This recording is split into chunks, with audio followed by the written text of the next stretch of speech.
face de l'ours et je peux vous affirmer qu'il est à proximité.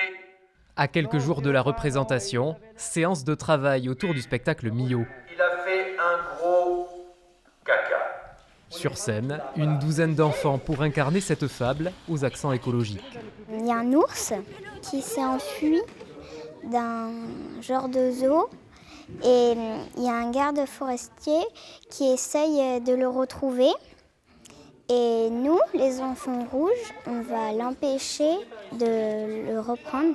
Mesdames et messieurs, On a toujours eu des moments sur le festival où on rassemble population et expériences liées à la pratique, au théâtre, à la représentation.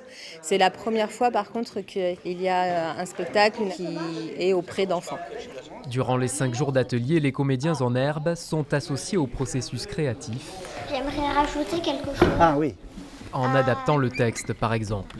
Nous sommes d'apprendre, puisque nous sommes en train d'apprendre, nous dessinons sur des tableaux. Si on ne comprend pas ce qu'on veut dire, le message ne passera pas bien. Et aussi, moi j'aime beaucoup réécrire, écrire les textes, les créer. Nous arrivons avec ce qu'on appelle un canevas. Et en gros, on aime qu'en travaillant en atelier avec les enfants, ce canevas soit déconstruit et reconstruit en utilisant leurs idées. Un spectacle qui existe depuis quelques années, mais qu'à chaque fois, il se réinvente. D'ici à la fin de la semaine, le spectacle Mio sera peaufiné pour une représentation au Centre culturel François Mitterrand samedi soir à 17h.